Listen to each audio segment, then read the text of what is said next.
제가 오늘 조선일보에 김영수 영남대 교수 정치학자인데요. 그 조선 칼럼을 보면서 참 여러 가지를 생각했습니다. 제일 먼저 떠올랐던 것은 7년 전에도 이렇게 시작했는데 조선일보. 7년 전에 박근혜 대통령 탄핵할 때도 이런 식으로 조선일보가 시작을 했는데 하는 생각이었습니다. 그리고 이 김영수 교수는 뭐 조선일보의 논설위원이 아니고 외부 필자이기 때문에 형식상 뭐 이 칼럼은 조선일보와 입장이 다를 수 있습니다. 이런 단서가 붙어 있는 것이긴 하나 고정 칼럼 아닙니까? 고정 칼럼니스트. 그리고 조선일보가 어떤 데입니까? 자기들하고 생각이 다른데 외부 필자 주장이라고 그냥 막 실어줍니까? 그런 언론사는 어디도 없습니다. 당장 제가 주필로 있는 아시아투데이도 아시아투데이의 입장과 다른 입장의 평론가나 지식인의 칼럼이 들어오면 여러 가지 다각도로 고민하고 검토해서 씻습니다. 그래서 저는 이 칼럼에 대한 제 비판을 조선일보가 이거 뭐 김영수 교수 개인 의견 갖고 왜 그러냐 라고 얼버무리면서 도망가지 않기를 바랍니다.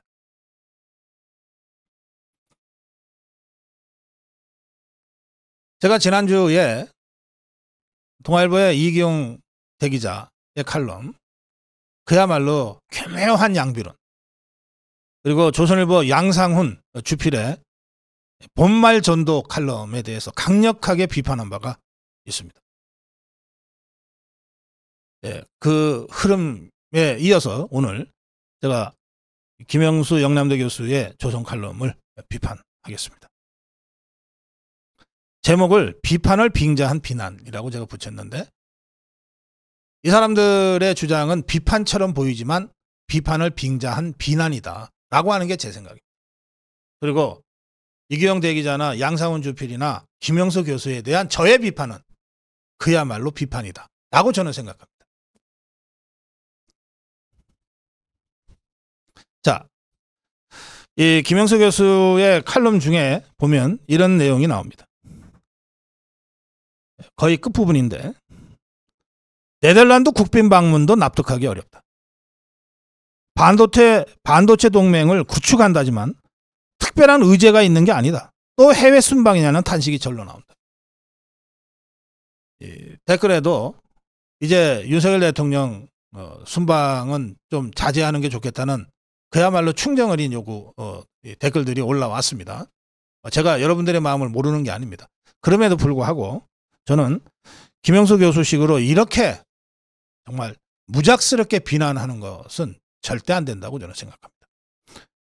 네덜란드 국빈 방문 납득하기 어렵다 그러면서 반도체 동맹 구축한다지만 특별한 의제가 있는 게 아니다. 제가 쭉 설명드렸잖아요. 조금 전에 정론 일침에서 ASML이 어떤 것인지 그리고 EUV 장비가 어떤 것인지. 지금 우리나라는요. 반도체가 전 수출 품목, 우리 수출로 먹고 사는 나라 아닙니까? 우리나라 수출의 20%를 반도체가 차지하고 있습니다. 주로 삼성전자와 SK 하이닉스에 의존하고 있는데 우리나라 수출의 20%예요. 이거는 전 수출 품목, 수만 가지 수출 품목 중에 1위입니다. 이거를 지난 9년 동안 계속해서 반도체가 이끌어왔어요. 그러니까 수출입국, 수출로 먹고 사는 나라의 가장 비중이 큰 수출이 반도체예요. 그게 지난 9년, 10년간 계속돼 왔어요. 전체 제조업에서 반도체 투자가 50%를 차지합니다. 전체 제조업의 절반이 반도체 관련 투자예요. 반도체는 지금 대한민국의 경제, 민생, 생명과 직결되어 있는 영역이에요.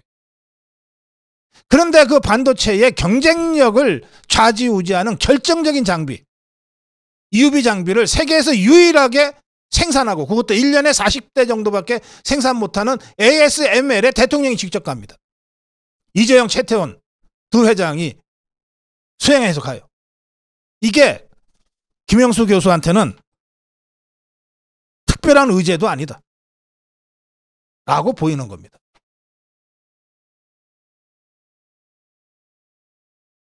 그럼 어떤 게 의제입니까?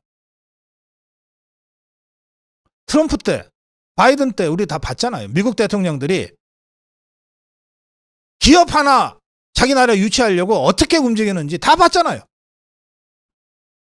의회에 심지어 이렇게 세워서 상하 의원들의 박수까지 유도하잖아요. 전 세계가 이 글로벌 무한 경쟁 시대에 기업 유치, 투자 유치, 자국 기업의 경쟁력 강화를 위해서 사활을 걸고 다녀요. 정말 돈은 시뻘겋게 하고 다닌다고. 그 일환으로 윤석열 대통령이 국빈 방문이라는 외교의 가장 높은 이 퍼포먼스 이벤트를 적극 활용을 해서 ASML에 가는 거예요. 네덜란드와 반도체 동맹을 맺으러 가는 거예요. 그런데 그게 말이에요. 특별한 의제가 아니에요. 어떻게 이런 식으로 함부로 국정을 재단할 수가 있습니까?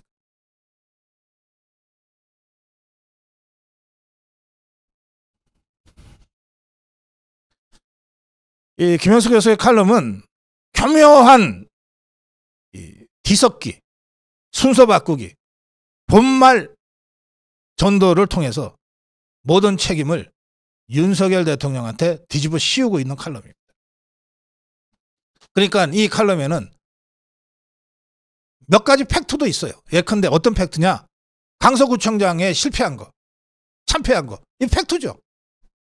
엑스포 유치에 실패한 거, 이 팩트죠. 그 팩트를 부정하는 사람이 누가 있습니까? 그런 팩트를 먼저 제시하면서 시작을 해요. 그리고 나서 순서 뒤섞기를 하고 본말 거꾸로 전도시킵니다. 이 사람은 이렇게 주장합니다. 강서구청장 선거 패배, 엑스포 유치 실패 모두 윤석열 대통령의 실패다. 국정에 무한 책임을 지고 있는 최종적인 책임자니까 이 모든 책임은 다 윤석열 대통령의 책임이긴 해요. 홍수가 져도 윤석열 대통령이 책임을 통감해야 되고 감으로도 윤석열 대통령이 책임을 통감해야 되고 고속도로에 차 사고가 나도 윤석열 대통령이 책임을 느껴야 되는 거예요. 대통령이니까. 그렇다고 해서 구청장 선거 패배도 윤석열 책임, 엑스포도 윤석열 책임, 모든 것을 다 윤석열 책임으로 갖다 몰아붙이면 이게 과연 제대로 된 72비를 가리는 정론의 모습이겠습니까? 김태호 사면하고 선거 나선 게 용산의 결정이다 이렇게 주장하고 있어요.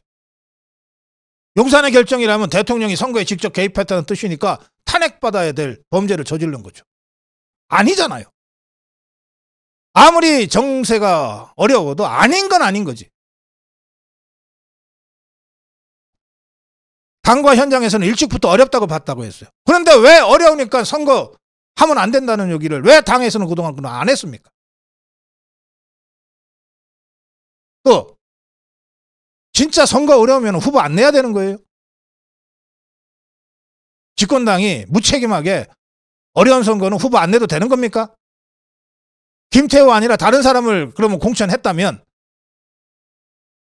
강서구청장 선거보다 더 좋은 결과가 나왔을까요?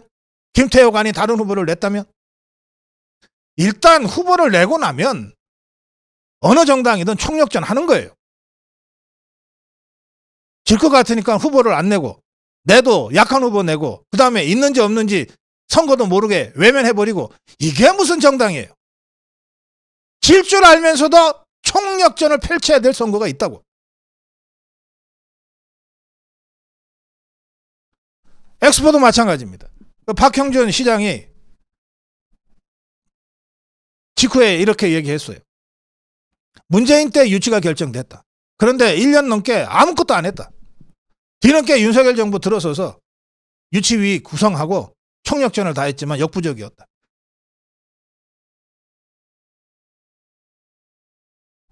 릴레이 경기 있잖아요. 1번 주자가 시원찮아가지고 땅 해서 뛰었는데 반바퀴나 뒤쳐졌어요. 그 바톤을 이어받았어요. 2번 주자가 윤석열 대통령 정부가 이어받았어요.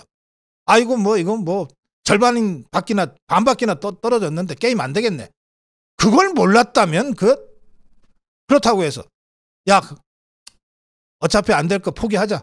중간에 포기하면 박수 받습니까?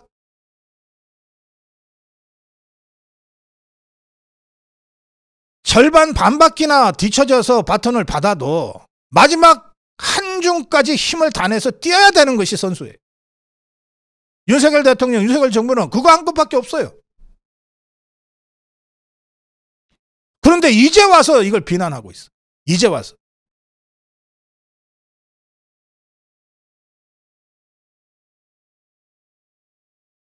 마라톤의 세계 수준은 2시간 5분대입니다. 그런데 올림픽 출전 선수 중에는 3시간대에 들어오는 사람도 있어요. 그럼 그 사람한테 야 어차피 안 될 거 뭐 그렇게 열심히 하냐고 비난할 겁니까? 아니면 여러분 마지막까지 최선을 다한 그 정신을 높이 사서 격려 박수 해줍니까?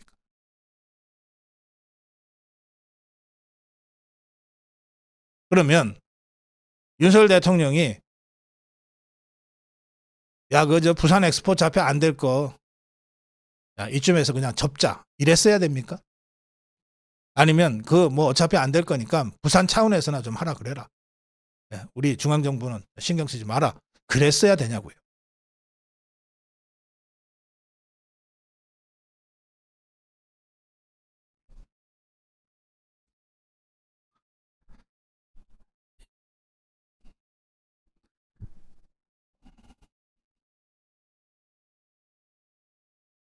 이 강서구청장 선거와 엑스포 유치 실패를 윤석열의 실패라고 규정하면서 이 사람은 칼럼을 이렇게 이어가고 있습니다. 대통령의 무능이 드러났고 국가가 우습게 됐다. 원인은 두 가지다. 대통령이 인해장벽에 둘러싸였거나 대통령이 말을 듣지 않는 것.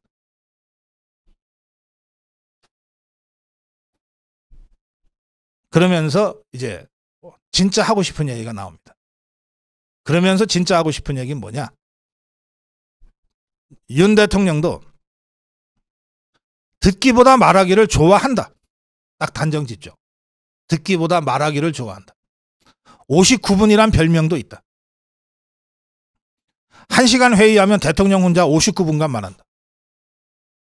김영수 교수, 조선일보 책임질 수 있어요? 진짜 윤석열 대통령이 1시간 회의하는데 59분 혼자서 떠든다. 이렇게 당당하게 지금 단정져서 얘기하는데 이 말에 책임질 수 있냐고.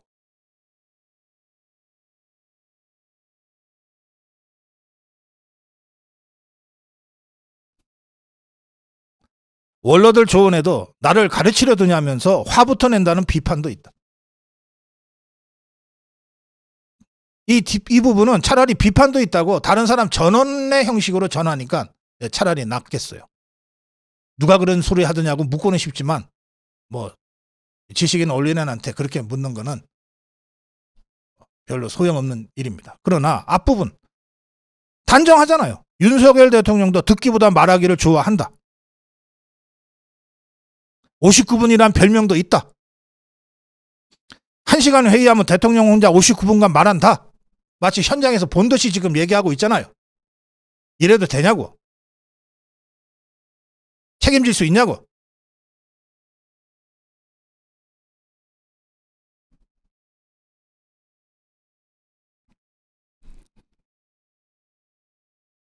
윤석열 대통령은 강서구청장 선거 후에 크게 변했다고 하면서 그런데 바로 배우지 못했다. 강서구청장 선거에서 거의 배우지 못했다. 여전히 현실과 한번 상상의 세계에서 산다. 뭐 하면서 갖다 대는 게 뭡니까? 방통위원장이 다시 검사 출신을 지명하다니 이렇게 돼 있어요. 김홍일 방통위원장 지명과 관련해서 저는 이미 여러 차례 논평한 바가 있습니다. 방송과 통신을 두루 잘 아는 전문성 가진 사람은 구할 수가 없습니다. 현실적으로.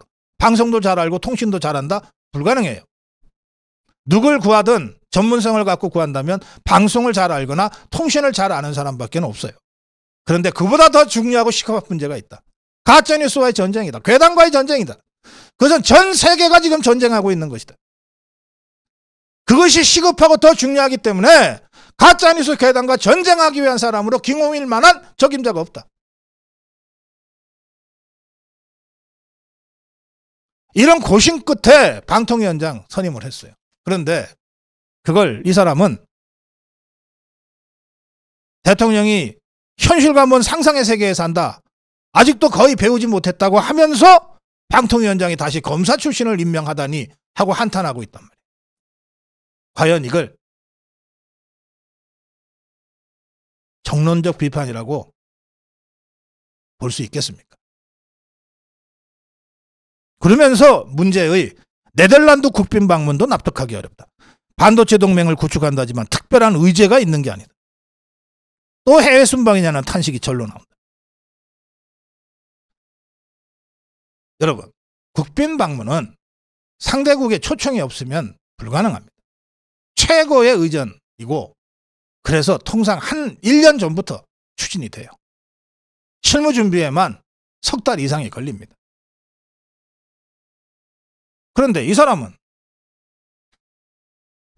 마치 갑자기 의제도 없이 나갔다 오는 것처럼 이렇게 지금 주장을 하고 있어요. 그러면 1년 전부터 추진되어 왔고 적어도 석 달 전에는 실무 준비가 되어 시작됐을 이 국빈 방문을 구청장 선거 졌다고 취소하라고 지금 주장하는 겁니까? 엑스포 유치 실패했다고 야야야 그거 취소해라. 별 의제도 없으니까 그러라는 겁니까? 국정을 뭘로 알길래 함부로 이런 주장들을 비판을 빙자해서 비난을 이렇게 쏟아냅니까?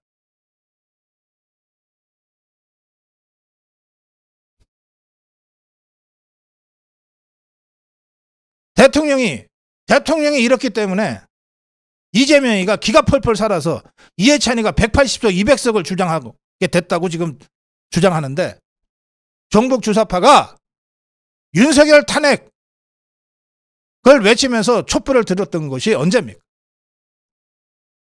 대선에 이기고 대통령에 취임하기 전 인수위 단계인 2022년 4월부터 이자들은 종북 주사파들은 윤석열 퇴진을 외치면서 촛불을 들기 시작하지 않았냐고 말이에요.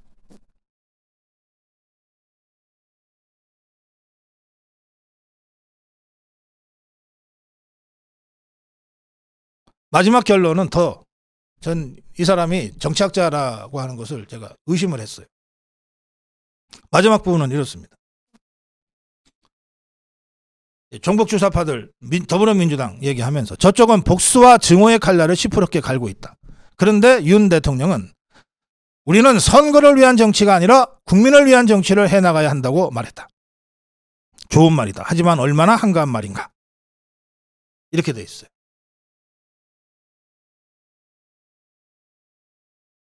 제가 아는 모든 정치학자는 이렇게 얘기합니다. 대통령은 대통령 선거에서 이긴 그 순간부터 선거를 잊어야 한다. 정치를 잊어야 한다. 왜? 그가 국정의 최고 책임자니까. 비록 48%의 지지로 대통령이 됐다 하더라도 대통령이 된 취임 첫날부터는 100% 대한민국의 대통령이 로서 행동해야 한다. 이렇게 얘기합니다. 여러분들 대한민국에 또는 전 세계에 대학 정치학과에 있는 어떤 교수한테라도 와서 물어보십시오. 대통령의 마음가짐이 어떠해야 하는지. 아무리 종북 주사파가 더불어민주당이 복수와 증오의 칼날을 시퍼렇게 간다 하더라도 대통령은 그럼에도 불구하고 100% 국민을 위한 대한민국 대통령으로서 행보해야 됩니다. 이걸 한가한 소리라고 한다면 결국 노무현이처럼 선거에 직접 개입하라는 건데, 그래서 탄핵당해라는 건데,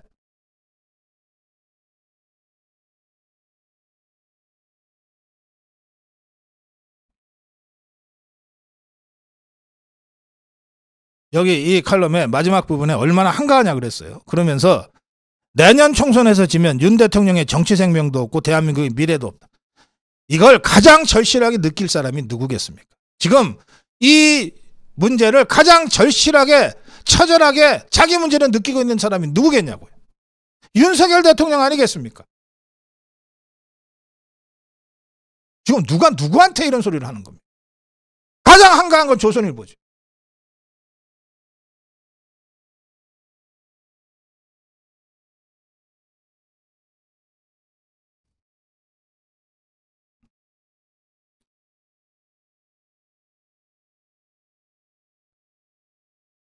누구보다 절실한 게 윤석열 대통령이고 누구보다 절실한 게 우리 자유우파예요. 이걸 온갖 비난으로 방해하는 세력이 네 세력이 있다고 제가 말씀드립니다. 네 개의 세력. 첫째, 종북주사파 더불어민주당 세력. 둘째, 유승민이 이준석 따위의 이 배신자들. 셋째, 당내 기득권 세력. 혁신하지 않으면 다 죽는다는 것을 자유파 국민들이면 한 목소리로 얘기하는데도 여전히 자신의 그 한 줌의 기득권에 연연해서 선거 국면을 망가뜨리고 있는 당내의 소수 기득권제들. 마지막으로 누구냐? 마지막으로 바로 당신들 같은 기회주의 지식인들, 기회주의 언론들이다.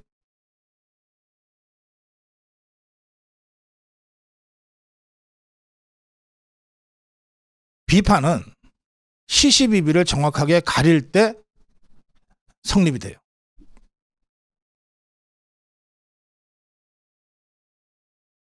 비판을 해야 될 때 무조건 험담하고 조롱하고 비난하는 것. 이런 자들은 정말 목숨을 걸고 부대 상소처럼 충원해야 될 때는 아첨합니다. 바람보다 더 먼저 눕는 풀처럼 이 사이비 지식인들, 사이비 언론들이 정치를 혼란스럽게 하고 국정을 농단하는 것.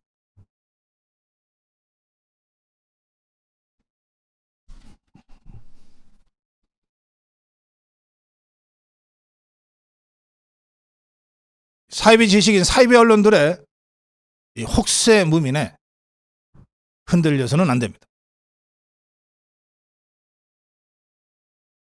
고성국 칼럼이었습니다.